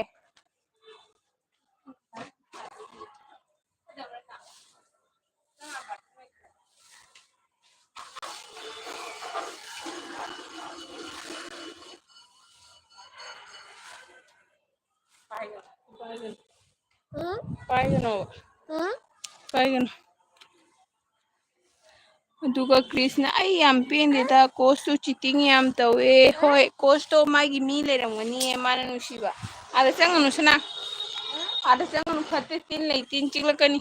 ꯇꯤꯟ ꯆꯤꯛꯂꯛꯀꯅꯤ ꯆꯪꯒꯅꯨ ꯗꯥꯏꯕꯣꯜꯅ ꯄ꯭ꯔꯦꯝꯂꯇꯥ ꯉꯥꯏꯈꯣ ꯄꯥꯔꯐ꯭ꯌꯨꯝꯒꯤ ꯃꯅꯝ ꯅꯝꯈꯣ ꯑꯗꯨꯒ ꯁꯔꯗꯥꯅ ꯀ꯭ꯔꯤꯁ ꯍꯥꯏ ꯄ꯭ꯔꯦꯝꯂꯇꯥꯅ ꯗꯥꯏꯕꯣꯜ ꯕꯥꯏ ꯕꯥꯏ ꯍꯥꯏ ꯑꯗꯨꯒ ꯗꯥꯏꯕꯣꯜ ꯑꯩ ꯀꯣꯔꯦꯛꯁ ꯊꯛꯂꯤ ꯍꯥꯏ ꯀꯩꯅꯣ ꯀꯣꯔꯦꯛꯁ ꯍꯥꯏꯗꯤ ꯗꯥꯏꯕꯣꯜ ꯑꯩ ꯈꯪꯗꯦꯀꯣ ꯆꯦꯎꯁꯥꯅ ꯂꯞ ꯂꯞ ꯍꯥꯏ ꯄ꯭ꯔꯦꯝꯂꯇꯥ ꯅꯪ ꯈꯥꯝꯕ ꯌꯥꯔꯔꯣꯏꯗ꯭ꯔꯥ ꯑꯗꯨꯒ ꯁꯔꯗꯥꯅ ꯄ꯭ꯔꯦꯝ ꯆꯠꯂꯣ ꯌꯥꯔꯦ ꯒꯣ ꯒꯣ ꯑꯗꯨꯒ ꯆꯦꯎꯁꯥꯅ ꯕꯥꯏ ꯄꯤꯔꯦꯝꯂꯇꯥ ꯍꯥꯏꯌꯦ ꯕꯥ ꯑꯦꯜꯕꯤꯁꯦ ꯗꯥꯏꯕꯣꯜ ꯎꯆꯥ ꯑꯩ ꯀꯩꯕ ꯁꯝꯊꯥꯎ ꯇꯩꯔꯤ ꯍꯥꯏ ꯁꯝꯊꯥꯎ ꯇꯩꯔꯤ ꯍꯥꯏ ꯀ꯭ꯔꯤꯁꯅ ꯇ꯭ꯔꯥꯏꯜꯗꯨ ꯐꯖꯅ ꯍꯩꯇꯕ ꯃꯤꯅ ꯈꯜꯂꯤ ꯑꯩꯒꯤ ꯈꯨꯠꯄꯤꯁꯨ ꯁꯨꯖꯤꯟꯈ꯭ꯔꯦ ꯈꯨꯠꯄꯤꯁꯨ ꯁꯨꯖꯤꯟꯈ꯭ꯔꯦ ꯈꯨꯎꯁꯨ ꯂꯣꯏꯅ ꯇꯠꯂꯦ ꯑꯩꯒꯤ ꯄꯨꯟꯁꯤꯁꯤ ꯏꯁꯣꯔ ꯅꯪꯅ ꯁꯨꯛ ꯊꯤꯅ ꯄꯣꯛꯍꯟꯕꯤꯔꯝꯃꯤꯁꯤ ꯀꯩꯒꯤꯅꯣ ꯍꯥꯏ ꯑꯗꯨ ꯀꯥꯏꯗ ꯌꯥꯝ ꯄꯥꯏꯕ ꯀ꯭ꯔꯤꯁ ꯀꯩꯁꯨꯝ ꯈꯟꯒꯅꯨ ꯑꯗꯨꯗꯤ ꯀꯩꯁꯨꯝ ꯅꯠꯇꯦ ꯃꯆꯥ ꯃꯁꯨꯅꯦꯅ ꯈꯟꯗꯣꯛꯑꯣ ꯑꯗꯨꯒ ꯑꯍꯦꯟ ꯑꯍꯦꯟꯕ ꯃꯌꯥꯝ ꯊꯦꯡꯅꯔꯛꯀꯅꯤꯌꯦ ꯃꯈꯥ ꯊꯥꯕꯗ ꯂꯥꯏꯕꯛ ꯐꯕ ꯑꯣꯏꯔꯣ ꯃꯈꯥ ꯇꯥꯕꯗꯗꯤ ꯑꯗꯨꯃꯥꯏꯅ ꯃꯤꯅ ꯆꯤꯇꯤꯡ ꯇꯧꯕ ꯉꯝꯗꯅꯕꯁꯨ ꯍꯣꯠꯅꯧꯑꯣ ꯁꯤꯒ ꯀꯥꯏꯠ ꯑꯃ ꯇꯠꯂꯛꯑꯦ ꯀꯥꯏꯠ ꯑꯃ ꯇꯠꯂꯛꯇꯅ ꯌꯦꯡꯉꯨꯅꯦ ꯑꯁ ꯑꯁꯤꯁꯦ ꯇꯠꯂꯛꯄꯁꯦ ꯃꯃꯥ ꯃꯆꯥ siga teledo like the bye ya paninga ya kai te matalak tan ko pai re chiều sáng này vô hay tasmin au chị ai chạy lui hay ô tasmin cái nó vacation đi holiday cái nó pi đi bo summer vacation pi đi bo ꯄ꯭ꯔꯦꯝꯂꯇꯥꯅ ꯃꯌꯥꯝ ꯆꯠꯄ ꯉꯝꯗ꯭ꯔꯦ ꯅꯪ ꯆꯠꯄ ꯌꯥꯔꯣꯏꯌꯦ ꯅꯪ ꯀꯗꯥꯏ ꯆꯠꯇꯣꯏꯅꯣ ꯆꯠꯄ ꯌꯥꯔꯣꯏ ꯅꯪ ꯂꯩꯒꯣ ꯑꯗꯨꯒ ꯀ꯭ꯔꯤꯁꯅ ꯄꯩꯁꯥ ꯂꯣꯟꯅ ꯄꯥꯏꯔꯒ ꯈꯜꯍꯜꯂꯤꯅꯤ ꯍꯥꯏꯗꯤ ꯑꯗꯨꯗꯤ ꯀꯅꯥꯅ ꯄꯦꯟꯗꯣꯏꯅꯣ ꯍꯥꯏꯕ ꯍꯥꯏ ꯍꯣꯏ ꯀ꯭ꯔꯤꯁ ꯑꯗꯨꯗꯤ ꯍꯥꯏꯗꯣꯛꯄꯗꯤ ꯌꯥꯗꯦ ꯅꯠꯇ꯭ꯔꯣ ꯈꯪꯕ ꯑꯩꯈꯣꯏꯗꯤ ꯑꯗꯨꯝ ꯈꯪꯉꯤ ꯅꯠꯇ꯭ꯔꯣ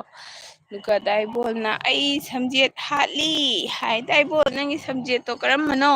ꯂꯨꯄꯥ 10 ꯄꯤꯕꯗꯨꯔꯥ ꯅꯠꯇ꯭ꯔꯒ ꯄꯦꯀꯦꯠꯇ ꯍꯥꯟꯕꯗꯨꯔꯥ ꯅꯠꯇ꯭ꯔꯒ ꯕꯤꯁꯥꯜꯗꯒꯤ ꯂꯩꯔꯛꯄꯗꯨꯔꯥ ꯑꯗꯨꯒ ꯆꯦꯎꯁꯥꯅ ꯂꯞ ꯍꯥꯏ ꯑꯗꯨꯒ ꯆꯦꯎꯁꯥꯅ ꯀꯔꯤ ꯊꯥꯎ ꯇꯩꯔꯤꯅꯣ ꯏꯕꯣꯍꯜ ꯍꯥꯏ ꯑꯗꯨꯒ ꯆꯦꯎꯁꯥꯅ ꯄꯩꯁꯥ ꯍꯥꯏ ꯗꯥꯏꯕꯣꯜꯅ ꯖꯨꯕꯤ ꯊꯥꯎ ꯇꯩꯔꯤ ꯑꯣꯟ ꯍꯥꯏ ꯆꯈꯤꯅꯤ ꯁꯤ ꯂꯥꯛꯑꯣ ꯑꯣꯟꯊꯔꯦ ꯑꯩꯅ ꯁꯤꯒꯤꯁꯦ ꯚ꯭ꯌꯨ ꯐꯖꯕ ꯌꯦꯡꯍꯟꯒꯦꯅ ꯀꯥꯔꯛꯏ ꯑꯗꯨꯒ ꯏꯆꯥꯁꯤꯅꯅꯦ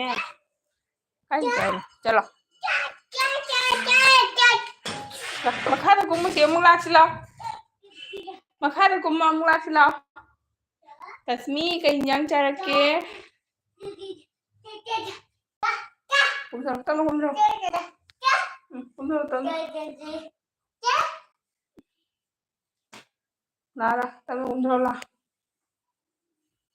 ꯆꯦꯎꯁꯥꯒꯤ ꯑꯦꯜꯕꯤ ꯀꯌꯥꯝ ꯀꯨꯏꯅ ꯊꯥꯒꯦ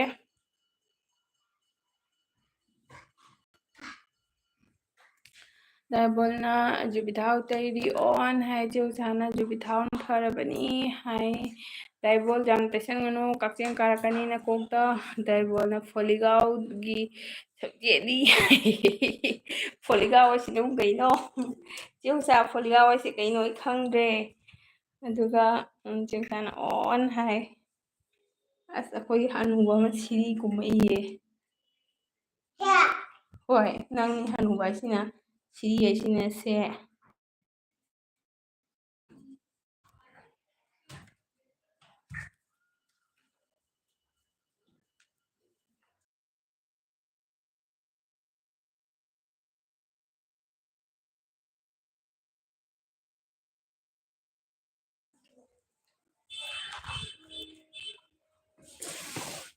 ꯑꯗꯨꯒ ꯆꯦꯎꯁꯥꯅ ꯑꯣꯟ ꯍꯥꯏ ꯆꯦꯎꯁꯥ ꯑꯣꯟꯕ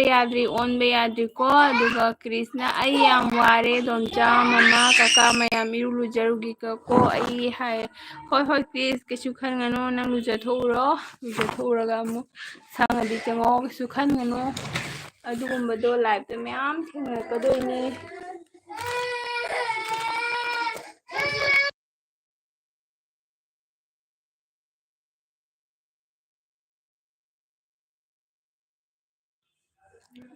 ꯗꯥꯏꯕꯣꯜꯅ ꯂꯨꯖꯔꯤ ꯀ꯭ꯔꯤꯁ ꯍꯥꯏ ꯑꯗꯨꯒ ꯑꯁ ꯃꯃꯥ ꯂꯥꯛꯑꯦ ꯊꯦꯡꯀ꯭ꯌꯨ ꯃꯃꯥ ꯂꯥꯛꯄꯤꯕꯒꯤ ꯌꯥꯝ ꯍꯔꯥꯎꯔꯦ ꯃꯃꯥ ꯂꯥꯛꯄꯤꯕꯁꯦ ꯃꯃꯥ ꯁꯨꯁ ꯀꯦꯝꯁꯤ ꯍꯥꯏ ꯃꯃꯥ ꯑꯩꯈꯣꯏꯗꯤ ꯍꯋꯥꯏ ꯊꯣꯡꯉꯦ ꯄꯅꯤꯔꯒ ꯑꯗꯩꯗꯤ ꯑꯉꯧꯕ ꯑꯃ ꯇꯧꯔꯒ ꯆꯥꯏ ꯚꯦꯟꯗꯤ ꯑꯉꯧꯕ ꯃꯃꯥꯗꯤ ꯀꯩ ꯏꯟꯖꯥꯡ ꯆꯥꯔꯛꯀꯦ ꯃꯃꯥ ꯑꯗꯨꯒ ꯀ꯭ꯔꯤꯁꯅ ꯂꯨꯖꯒꯦ ꯇꯧꯔꯤ ꯀꯀꯥ ꯏꯕꯣꯍꯜ ꯍꯥꯏ ꯀ꯭ꯔꯤꯁ ꯂꯨꯖꯊꯣꯛꯑꯣ ꯆꯥꯛꯀꯗꯤ ꯆꯥꯔꯕꯣ ꯃꯃꯥꯅ ꯂꯥꯏꯛ ꯗꯟ ꯍꯥꯏ ꯊꯦꯡꯀ꯭ꯌꯨ ꯃꯃꯥ ꯑꯗꯨꯒ ꯃꯃꯥꯅ ꯀ꯭ꯔꯤꯁ ꯍꯥꯏ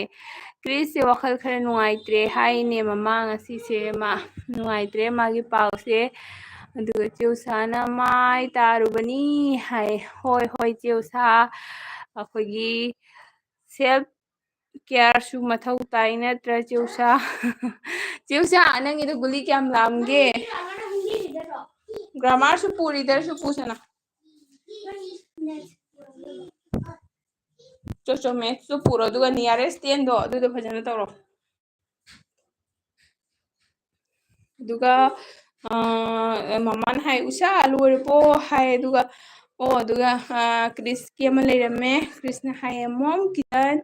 ꯑꯩ ꯈꯨꯄꯤꯒ ꯂꯣꯏꯅ ꯇꯦꯛꯑꯦ ꯈꯨꯁꯨ ꯂꯣꯏꯅ ꯇꯠꯂꯦ ꯍꯥꯏ ꯀ꯭ꯔꯤꯁꯁꯦ ꯉꯁꯤ ꯕꯣꯜ ꯁꯥꯟꯅꯕ ꯃꯥꯜꯂꯦ ꯁꯥꯟꯅꯕꯗꯨꯒ ꯃꯥꯛꯅ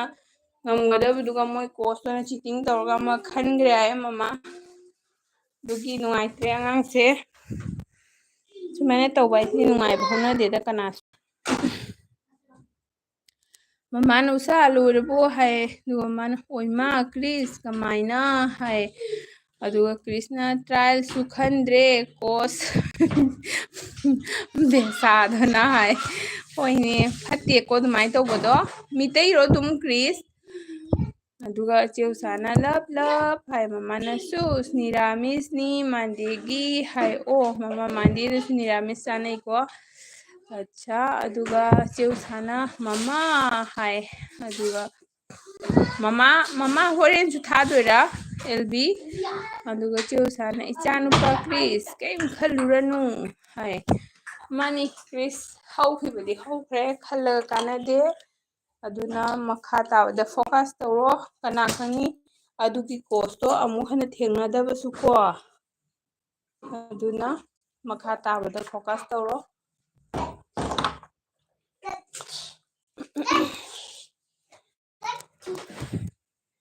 ꯑꯗꯨꯒ ꯆꯦꯎꯁꯥꯅ ꯏꯆꯥꯅꯨꯄꯥ ꯀ꯭ꯔꯤꯁ ꯀꯔꯤꯝ ꯈꯜꯂꯨꯔꯅꯨ ꯍꯥꯏ ꯍꯧꯒ꯭ꯔꯨ ꯍꯥꯎ ꯅꯪ ꯀꯔꯤ ꯄꯨꯔꯤꯕ ꯃꯆꯥ ꯏꯪꯂꯤꯁ ꯒ꯭ꯔꯥꯃꯥꯔꯁꯨ ꯄꯨꯖꯃꯨꯗꯣ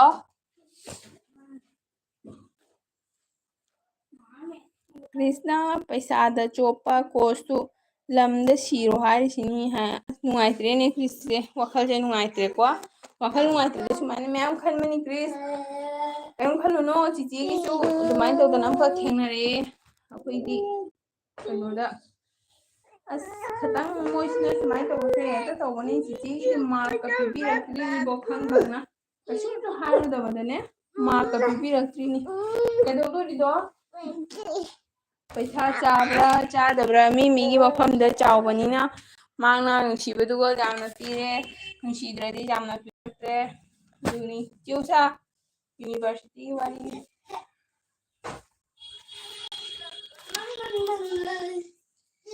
ꯑꯗꯨꯒ ꯃꯃꯥꯅ ꯍꯣꯏ ꯊꯥꯅꯤꯁꯨ ꯍꯥꯏꯌꯦ ꯃꯃꯥ ꯉꯝꯃꯗꯤ ꯂꯥꯛꯀꯦꯀꯣ ꯑꯗꯨꯒ ꯃꯃꯥ ꯂꯩꯕꯤꯌꯨꯀꯣ ꯉꯥꯏꯍꯥꯛꯇꯪ ꯅꯨꯡꯉꯥꯏꯇ꯭ꯔꯁꯨ ꯃꯃꯥ ꯑꯩꯈꯣꯏꯒꯤꯁꯦ ꯃꯤ ꯌꯥꯝ ꯇꯤꯟꯗꯕꯅꯤ ꯑꯗꯨꯒ ꯆꯦꯎꯁꯥꯅ ꯂꯞ ꯂꯞ ꯍꯥꯏ ꯑꯗꯨꯒ ꯗꯥꯏꯕꯣꯜꯅ ꯄꯥꯎꯗꯔ ꯈꯤꯇꯪꯒ ꯇꯩꯈꯤꯒꯦ ꯗꯥꯏꯕꯣꯜ ꯇꯩꯔꯣ ꯇꯩꯔꯣ ꯀꯔꯤ ꯄꯥꯎꯗꯔꯅꯣ ꯄꯣꯟꯁ ꯄꯥꯎꯗꯔ ꯋꯥꯏꯠ ꯇꯣꯟꯂ ꯌꯥꯔꯗꯂꯦꯔꯥ ꯑꯗꯨꯒ ꯃꯃꯥꯅ ꯀ꯭ꯔꯤꯁ ꯅꯨꯡꯉꯥꯏꯇꯦ ꯇꯥꯕꯗ ꯍꯥꯏ ꯅꯨꯡꯉꯥꯏꯇꯦ ꯑꯗꯨꯒ ꯆꯦꯎꯁꯥꯅ ꯁꯔꯠ ꯄꯦꯟ ꯆꯁꯃꯥ ꯇꯤ ꯁꯥꯔꯠ ꯁꯨ ꯀꯦꯞ ꯍꯦꯠ ꯂꯣꯏ ꯄꯤꯔꯛꯑꯦ ꯑꯣꯖꯥ ꯏꯕꯣꯍꯜ ꯄ꯭ꯂꯤꯖ ꯍꯥꯏ ꯅꯐꯝꯗ ꯂꯥꯟꯁꯤꯜꯂꯤ ꯍꯥꯏ ꯑꯗꯨꯒ ꯀ꯭ꯔꯤꯁꯅ ꯕꯣꯜ ꯀꯥꯎꯔꯛꯑꯦ ꯃꯤꯒꯤ ꯇꯤꯝꯅ ꯑꯩꯒꯤ ꯊꯕꯥꯛꯇ ꯀꯟꯅ ꯑꯗꯨ ꯑꯩ ꯂꯣꯡꯅ ꯇꯥꯔꯦ ꯑꯗꯣ ꯀꯩꯝꯇ ꯇꯧꯗꯦ ꯄꯦꯅꯥꯜꯇꯤ ꯄꯤꯕ ꯌꯥꯕꯅꯤꯅ ꯄꯤꯗꯦ ꯊꯕꯥꯛꯁꯤꯁꯨ ꯅꯥꯔꯦ ꯍꯥꯏ ꯑꯇꯩꯗꯤ ꯂꯩꯇꯕ꯭ꯔꯣ ꯀ꯭ꯔꯤꯁ ꯅꯪꯉꯣꯟꯗ ꯀꯩꯒꯤ ꯃꯥꯅ ꯄꯥꯔꯁꯅꯦꯜꯂꯤ ꯅꯨꯡꯉꯥꯏꯇ꯭ꯔꯤꯅꯣ ꯅꯨꯡꯉꯥꯏꯇꯦꯀꯣ ꯅꯣꯏꯁꯤꯡꯁꯤꯗ ꯑꯉꯥꯡ ꯑꯣꯏꯕꯅꯤꯅ ꯑꯗꯨꯝ ꯁꯤꯒꯕꯨꯗꯤ ꯂꯥꯛꯑꯦ ꯌꯨꯝ ꯂꯣꯝꯗꯗꯤ ꯅꯣꯏꯅ ꯍꯥꯏꯔꯝꯃꯣꯏ ꯃꯔꯛ ꯃꯔꯛꯇꯁꯨ ꯁ꯭ꯀꯨꯜꯒꯨꯝꯕ ꯀꯔꯤꯒꯨꯝꯕꯒꯤ ꯋꯥꯗꯣ ꯌꯨꯝꯗ ꯃꯃꯥ ꯕꯕꯥꯗ ꯁꯤꯌꯥꯔ ꯇꯧꯋꯣ ꯀꯩꯁꯨꯝ ꯆꯤꯡꯅꯅꯨ ꯃꯃꯥ ꯕꯕꯥꯅꯅꯦ ꯅꯣꯏꯒꯤ ꯐꯠꯇꯕ ꯑꯐꯕ ꯈꯟꯗꯣꯏꯗꯣ ꯑꯗꯨꯒ ꯃꯃꯥꯅ ꯀꯣꯃꯦꯟ ꯍꯥꯏ ꯃꯃꯥ ꯄ꯭ꯂꯤꯖ ꯒꯨꯂꯤ ꯀꯧꯕꯤꯌꯣ ꯑꯗꯨꯒ ꯗꯥꯏꯕꯣꯜꯅ ꯄꯣꯟꯁ ꯍꯥꯏ ꯇꯝ ꯂꯣꯏꯔꯣ ꯌꯥꯔꯦ ꯅꯪꯁꯨꯀꯣ ꯄꯥꯈꯪ ꯑꯔꯤꯕ ꯑꯗꯨꯃꯥꯏꯅ ꯑꯗꯨꯝ ꯀꯦꯅ ꯂꯩꯔꯅꯨ ꯒꯨꯂꯤ ꯀꯧꯁꯤ ꯂꯥꯛꯑꯣ ꯒꯨꯂꯤ ꯍꯥꯎ ꯑꯗꯨꯒ ꯆꯦꯎꯁꯥꯅ ꯂꯞ ꯍꯥꯏ ꯆꯦꯎꯁꯥ ꯒꯨꯂꯤꯁꯦ ꯀꯧꯕꯗꯩ ꯑꯃꯨꯛꯀ ꯍꯦꯟꯅ ꯂꯤꯛꯊꯔꯕ ꯈꯪꯗꯦꯅꯦ ꯇꯧꯔꯤꯁꯦ ꯒꯨꯂꯤ ꯗꯥꯏꯕꯣꯜꯅ ꯄꯨꯡ 4ꯗ ꯑꯩ ꯆꯠꯀꯦ ꯍꯥꯏ ꯑꯁ ꯄꯨꯡ 4ꯒꯤ ꯇꯤꯀꯦꯠꯀ ꯀꯛꯁꯜꯂꯛꯑꯦ ꯗꯥꯏꯕꯣꯜꯅ Daibol ay garise pung 3 tade. Ay garise pung 3 tawa yade ko. Oy, Masa. Nang tawag din ang chalo Mama na comment. Hai me ang guli. Guli lao.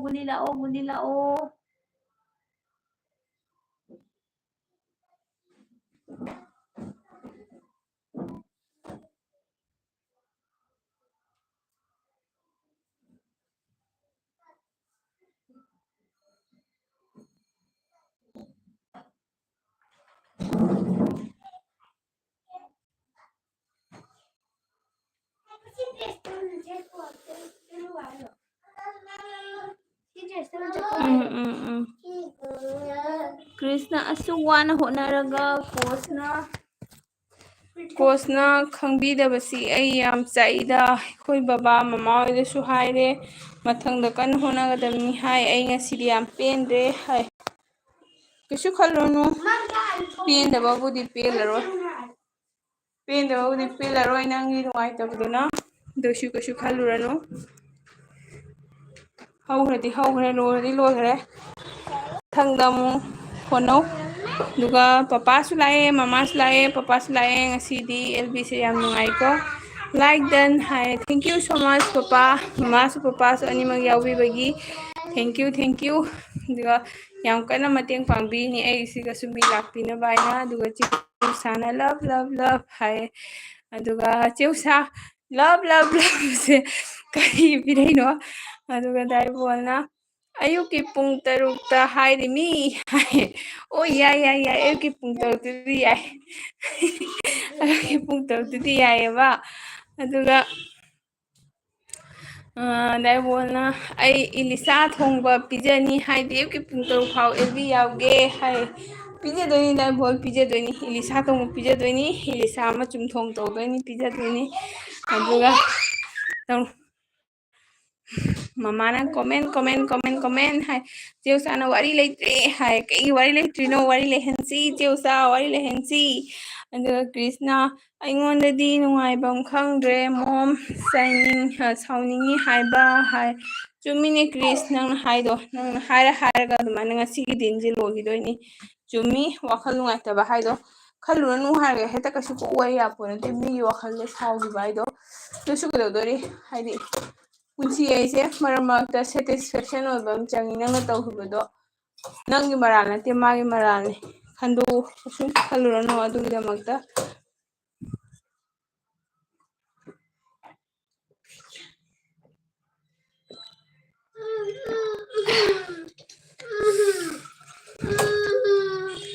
Cheusa sangabo ja hai dai bona Chris wakhal khong relax tawro hai duga mama na comment hai duga Cheusa na hai hey di Chris hai aduga dai bona Chris mom hainu momo ine charo hai aduga Cheusa na love hai Cheusa na on hai aduga ba emana papa masa nuaiti hai ya papa kaidaurage ne kayo to ko hajise liquid majana thau masadu hydrate ohenmanu aduna phajna leinaba hajise yam sagale ko aduga Cheusana on hai aduga Cheusana komu kekeno pire ma'am jalebi ma'am pire aduga aigi si atom se kadain sa sagalakpa se amu chak chai kharani chai amu chade aji munini huni shure chak chadaba dumai toiboko kare Cheusana post ka tokhale Cheusa che aduga daibon ai iri sa leiruge gp tawro ngakho daibon ai lb tha lorga gp tawke ngakho nang iri sa lebe matam no ngali aduga Cheusana trophy hai aduga Cheusana wow hai Cheusana pire ba handai sidi khangdre aduga Cheusana leiba punama pire symbol punama Cheusa yam wara yaure kona ma'am comment below please comment below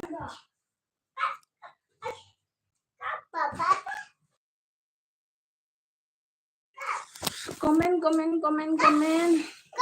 to you.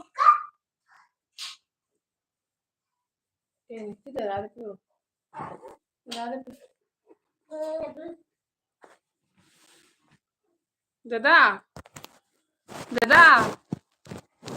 do, nanaupi dulu. Duga love hai chiu sana mama na comment hai chiu sana bolam pire bola global ma de chiu sana kaiduruni hai Krishna bye ma'am luje ko hai duga hoi Krish luje tho wai sangna ba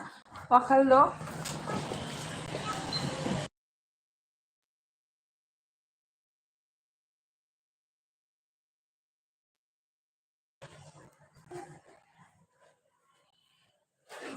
aduga chiu sana kaina pire se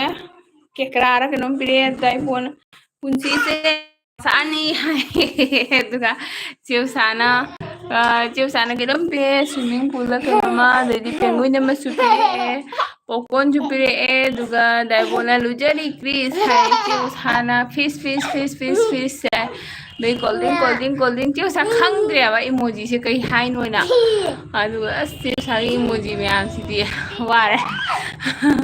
oh mama chicken chana chicken as chiu sa ay chicken mama nari ni ai mukul mana mobile paima mukul amje maya kanna chikini maya se ani ka khorok tu em ko tawre bako mamang de hawba loidore adudugi aduga cheu sana loire pire butter su pire radio su pire hai su tawre na he aduga love pire aduga papa na hoi su sinta hai hoi papa aduga cheu sana mu isai sae aduga cheu sana isai saga mu kainoma lollipop ma chukre Chris kap kanu ko kap kanu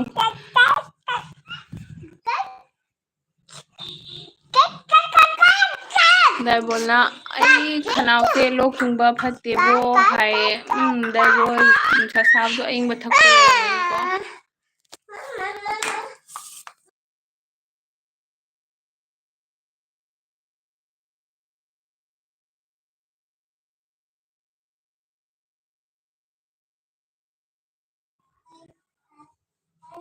dei cheu thana magic ama tawre duga mama na buy shoes mayam shoes chak thongge hai mama chak thongba ngan mandro hatang leibi kho duga cheu sana iroi re as cheu sa ai talle da nangi emoji mayam se duga mama na buy hai duga cheu sana gold medal ka mayam pre on hai dai bona kang che hai nai bol mama bo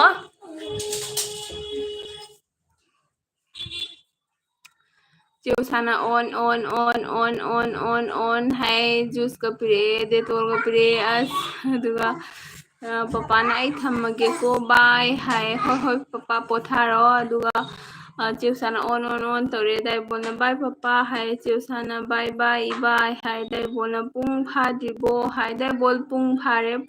gadi kesum di kana debo ko aduga chiu sana on hai aduga dai bolna hoi ni hai chiu sana on hai da papa na hoi mayam hai aduga chiu sana on hai mama na shoes noi papa office ka toini hai hoi mama dudi honaro tau to odoi aduga dai bolna kayam walige hai dai bol ai se pung mama phare aduga ai hatanga thahige pung ama khak tharagadi ai mon horin pung ani gumba ka phangnebako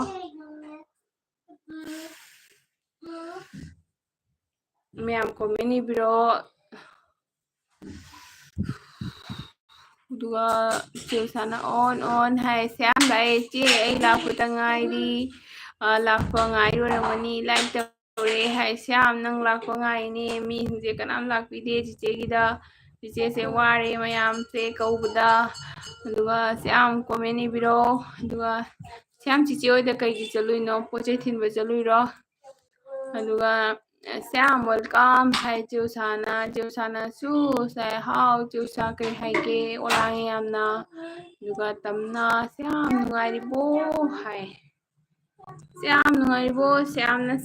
na halapata ngaribo Sam se mayang question je pull up oini thora ani handi ला से थो हाँ थो थो थो थो थो थो Daibol Chiusa Sanda Tarbo Duidua Chiusa Kagino Gamaro Lena Koraga Tumina Toke Anduga Daibol Sus A coining a haiba Hai Daibol Kanai the Kogaino Nathan Gida Labining the Bako Koyu I Kasu Maro de Koyu Aduga Singala a like that Sus Aduga Kari hapo haino Niko singa semta welcome tauhiye khambra ako singa ina malaibo ko aduga singa welcome to jari singa thank you so much singa welcome to ko pide singa kari makhon ga jadabani like dan shoes host I thank you aduga Chiosana love hai aduga Daibona sus mi meyam lagle do ai koruge hai hoi Daibol koiningadi ngatang koithuro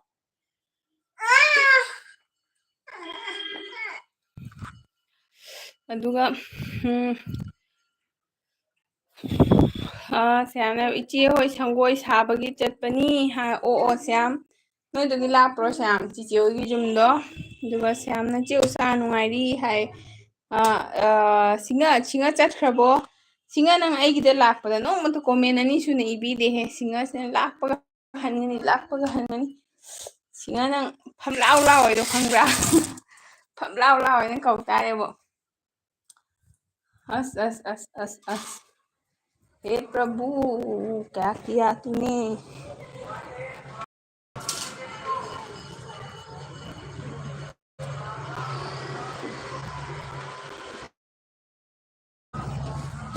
Daibol na pung ama phadribo Daibol pung amadi phare phabada ngairi duga Chiusana phare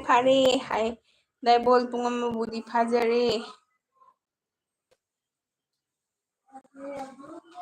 Daibol koiningasu dum koyuda kasu kaideda aduga Chiusana SS hai aduga SS to chakra mare singa lairibo chakkrabo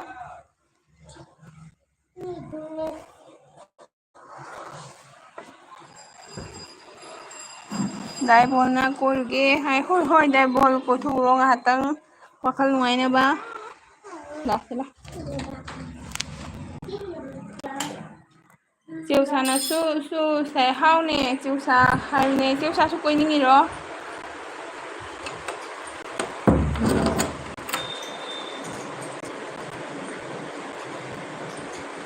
Siamna ibai leitabagi uso kuidre adu nangna basage tawba aya nungaitine Siamna chiche do ahal oirabo angang ro nungaitiye tabada pause adu no bore nang leitoido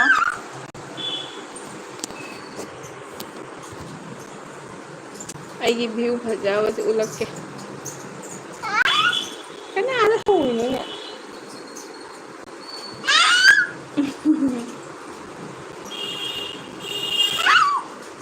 Chiusana su dup hage ko mansi lagle hai hoi Chiusa thau ko mama kitchen gi live hore khangdebo Chiusa koina amakha khabase matam amakha khabase mayamna amamu thajan gyan ga tade karam kanda thado khangde koidi khangde da Chiusa kanada waram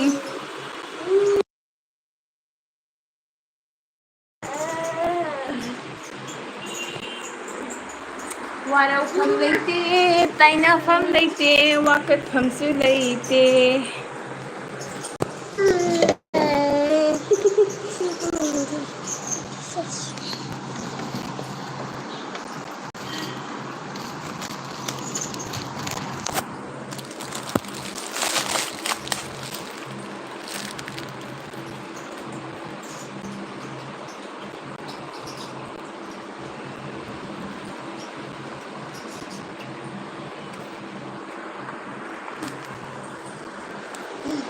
Karen pai badi yade ꯄꯥꯏꯌꯟ ꯄꯥꯏꯕꯗꯤ ꯌꯥꯗꯦ ꯆꯦꯝꯆꯥ ꯍꯣꯏ ꯍꯣꯏ ꯕꯥꯏ ꯑꯣꯏꯔꯣ ꯅꯪ ꯑꯗꯨꯝ ꯊꯥꯅꯤ ꯍꯥꯏꯗꯣ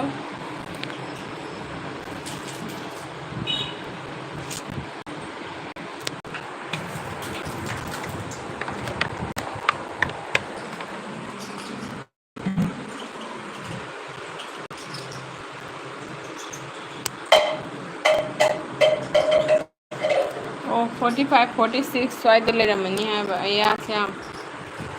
ꯂꯥꯟꯁꯤꯒ ꯇꯧꯔꯤꯔꯣ ꯅꯠꯇ꯭ꯔꯒ ꯑꯗꯨꯝ ꯑꯇꯣꯞꯄ ꯇꯧꯔꯤꯔꯣ ꯅꯨꯡꯉꯥꯏꯇꯦꯅꯦ ꯅꯍꯥꯟꯅꯤꯅꯦ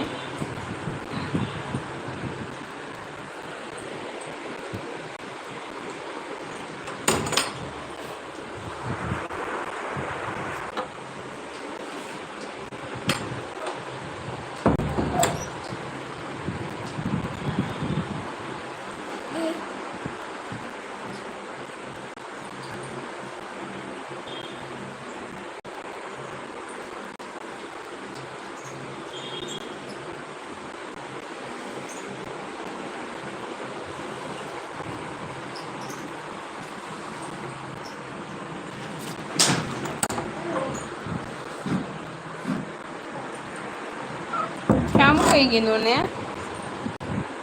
ꯁꯤꯕꯨ ꯀꯩ ꯀꯩꯅꯣ ꯇꯧꯗꯣꯏꯅꯣꯅꯦ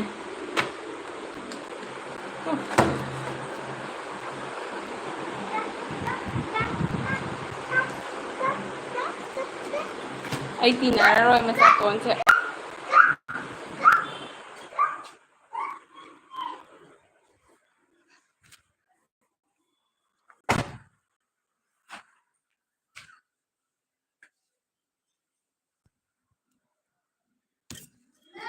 ꯀꯣ ꯑꯩꯒ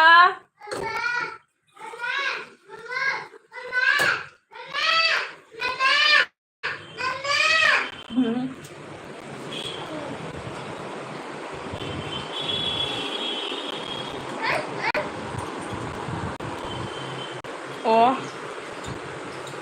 ꯍꯣꯏꯅꯦ ꯁ꯭ꯌꯥꯝ ꯁ꯭ꯌꯥꯝ ꯅꯣꯏꯁꯨ ꯊꯛꯀꯅꯨꯀꯣ ꯃꯁꯤ ꯌꯥꯝ ꯐꯠꯇꯕ ꯄꯣꯠꯅꯤꯀꯣ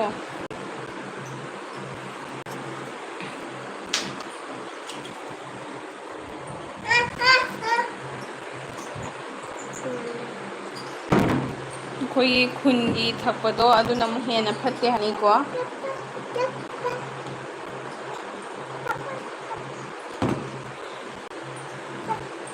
ꯃꯁꯤ ꯄꯣꯠꯁꯦ ꯊꯛꯑꯒ ꯐꯠꯇꯦ ꯈꯪꯉꯁꯨ ꯑꯗꯨꯝ ꯊꯛꯇꯤ ꯊꯛꯅꯩꯕ ꯅꯠꯇ꯭ꯔꯥ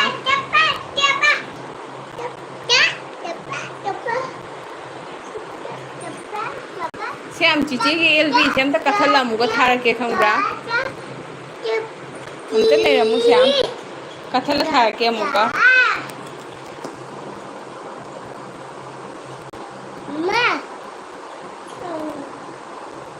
ꯆꯦ ꯉꯥꯛꯇꯪ ꯅꯠꯇꯦ ꯁ꯭ꯌꯥꯝ ꯑꯩ ꯍꯟꯖꯤ ꯊꯥꯔꯛꯀꯦ ꯑꯗꯨꯝ ꯍꯟꯖꯤ ꯊꯥꯔꯛꯀꯦꯕꯅꯦ ꯑꯩ ꯑꯃꯨꯛ ꯀꯛꯊꯠꯂ ꯊꯥꯔꯛꯀꯦ